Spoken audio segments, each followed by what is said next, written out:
বাঁকুড়া ইউনিভার্সিটির 4 বছরের under graduate কোর্সের প্রথম সেমিস্টারের ছাত্রছাত্রীদের জন্য আমাদের আজকের এই স্পেশাল ভিডিও।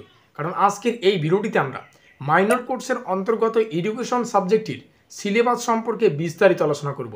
সিলেবাসের অন্তর্গত কোন কোন বিষয়গুলি ঠিক কীভাবে পড়তে হবে বিস্তারিত জানতে ভিডিওটি সম্পূর্ণ দেখতে হবে। আর হ্যাঁ, আরও একটা বিষয়, তোমরা চাইলে আমাদের সাজেশনটি সরাসরি পেতে পারো হোয়াটসঅ্যাপ গ্রুপের মাধ্যমে। হোয়াটসঅ্যাপ গ্রুপের লিঙ্ক ডেসক্রিপশন বক্সে রয়েছে, তোমরা চাইলে আমাদের হোয়াটসঅ্যাপ গ্রুপে কিন্তু যুক্ত হতে পারো। তো যাই হোক, শুরু করছি আমাদের আজকের এই স্পেশাল ভিডিও। এই হচ্ছে আমাদের সম্পূর্ণ সিলেবাস। সম্পূর্ণ সিলেবাসটা ইংলিশে প্রকাশিত। তোমাদের সুবিধার্থে এই সিলেবাসটা আমরা বাংলায় আলোচনা করব, যাতে করে আমাদের পড়তে এবং বুঝতে সুবিধা হয়। আমরা এখান থেকে আমাদের সিলেবাসের টাইটেল এবং কোর্স কোডটা দেখে রাখবো। আমাদের সিলেবাসের টাইটেলটা হচ্ছে, অর্থাৎ মাইনর কোর্সের এডুকেশনের সিলেবাসের টাইটেল হচ্ছে প্রিন্সিপালস অফ এডুকেশন। আর এখানে আমরা কোর্স কোডটা দেখতে পাচ্ছি। এবার চলে আসবো আমরা আমাদের সম্পূর্ণ সিলেবাসে। দেখো, সিলেবাসটা ছোট ছোট অনেকগুলো খণ্ডে বিভক্ত। সেই সঙ্গে আরও একটা বিষয় তোমাদের ভালো করে বুঝতে হবে। দেখো, সিলেবাস থেকে বাছাই করা, সম্পূর্ণ সিলেবাস থেকে বাছাই করা 100% কমনযোগ্য প্রশ্ন এবং উত্তরগুলিকে আমরা আমাদের পেইড নোটসের আওতায় করেছি। অর্থাৎ আমরা কিন্তু এই সিলেবাস থেকে একটা নোটপত্রের ব্যবস্থা করেছি, যেটা তোমাদের ক্রয় করতে হবে। তো যদি কেউ আমাদের নোটপত্র নিয়ে পড়াশোনা করতে চাও, স্ক্রিনে দেওয়া নম্বর থেকে আমাদের সাথে যোগাযোগ করতে পারো। এবার এমন আজব অনেক ছাত্রছাত্রী আছে যারা এখন কমেন্ট করবে, এত 100% করছেন, পরীক্ষার প্রশ্নপত্রটি কি আপনি তৈরি করবেন? তাদের উদ্দেশ্যে জানিয়ে রাখি, বাঁকুড়া ইউনিভার্সিটির প্রত্যেকটা সেমিস্টারের ছাত্রছাত্রীদের জন্য আমরা পেইড নোটসের ব্যবস্থা আগেও করেছি, এবারও করেছি। তো আমাদের নোটপত্র থেকে এর আগেও কিন্তু ছাত্রছাত্রীরা সাফল্য পেয়েছে, আশা করি বোঝা গেল। আর আমরা সম্পূর্ণ সিলেবাস থেকে যে কয়েকটা প্রশ্ন পড়তে হবে, প্রত্যেকটা টপিক থেকে যতগুলো প্রশ্ন মোস্ট ইম্পর্টেন্ট, সেই সমস্ত প্রশ্ন এবং উত্তরগুলিকে কিন্তু রেখেছি। তো আমাদের নোটপত্র নিয়ে পড়াশোনা করতে চাইলে স্ক্রিনে দেওয়া নম্বর থেকে আমাদের সাথে যোগাযোগ করতে পারো। আমাদের নোটপত্র নিলে নোটপত্রের বাইরে থেকে কোনো প্রশ্ন পড়তে হবে না, এটা আমি অন স্ক্রিনে জানিয়ে দিচ্ছি তোমাদের। তো যাই হোক, এখান থেকে আমরা সিলেবাসটা একটু আলোচনা করব। তোমাদের যাদের ইংলিশে সিলেবাসটা প্রয়োজন, তোমরা এখান থেকে একটু চোখ গুলিয়ে রাখো। আমাদের সিলেবাসের অন্তর্গত যে কয়েকটা টপিক রয়েছে, তো সিলেবাসটা আমরা বাংলায় আলোচনা করব। তো এই হচ্ছে আমাদের সিলেবাসের 4খানা টপিক বা 4খানা অধ্যায় বা 4খানা ইউনিট। চলো সম্পূর্ণ সিলেবাসটা এখন বুঝে নেওয়া যাক।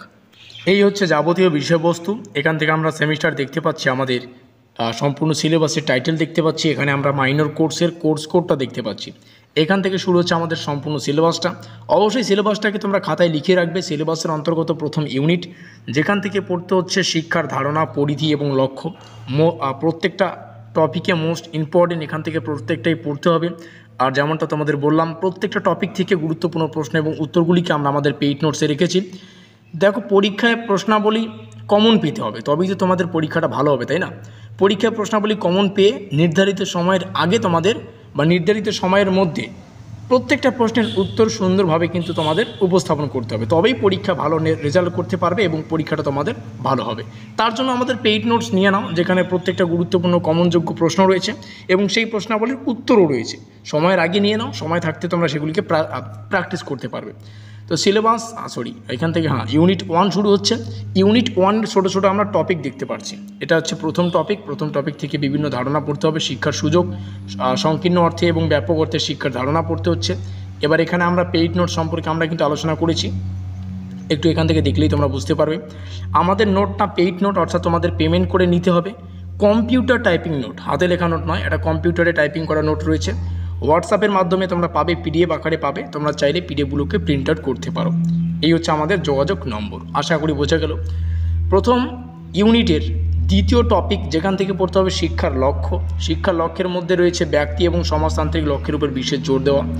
3 নম্বরে আমরা ডেলর্স কমিশন সম্পর্কে দেখতে পাচ্ছি। তো ডেলর্স কমিশনের শিক্ষার যে শিক্ষাগত বিষয়গুলো, সেগুলো পড়তে হবে। ইউনিট 2 এখান থেকে শুরু হচ্ছে। প্রথম ইউনিটে 3খানা টপিক দেখতে পারলাম। দ্বিতীয় ইউনিটের প্রথম টপিক এখানে রয়েছে, যেখান থেকে শিশু শিক্ষার্থীর উপর বংশগতি এবং পরিবেশের প্রভাবটা পড়তে হচ্ছে। শিক্ষক এবং শিক্ষকের যে গুণাবলী এবং দায়িত্ব, সেগুলো পড়তে হবে। তারপরে আমাদের দ্বিতীয় ইউনিটের পরবর্তীগুলো দেখতে পাচ্ছি, আমাদের পাঠ্যক্রম সম্পর্কে পড়তে হবে, সব পাঠ্যক্রমিক কার্যাবলী পড়তে হচ্ছে, শিক্ষার প্রতিষ্ঠান পড়তে হবে। এই কয়েকটা বিষয় আমরা দেখতে পাচ্ছি। এখান থেকে শুরু হচ্ছে আমাদের ইউনিট 3। ইউনিটগুলোকে অধ্যায় হিসেবে তোমরা ধরতে পারো। ইউনিট 3তে পড়তে হবে শিক্ষার ফর্ম এবং এজেন্সি। যেমন এখান থেকে পড়তে হচ্ছে শিক্ষার ধরন, বিভিন্ন ধরন রয়েছে, আনুষ্ঠানিক, অআনুষ্ঠানিক, তারপরে পারস্পরিক সম্পর্ক এদের মধ্যে এগুলো পড়বে। তো যাই হোক, সম্পূর্ণ সিলেবাসটা তোমাদের সামনে শেয়ার করলাম। এখান থেকে শুরু হচ্ছে ইউনিট 4 অর্থাৎ 4র্থ অধ্যায়।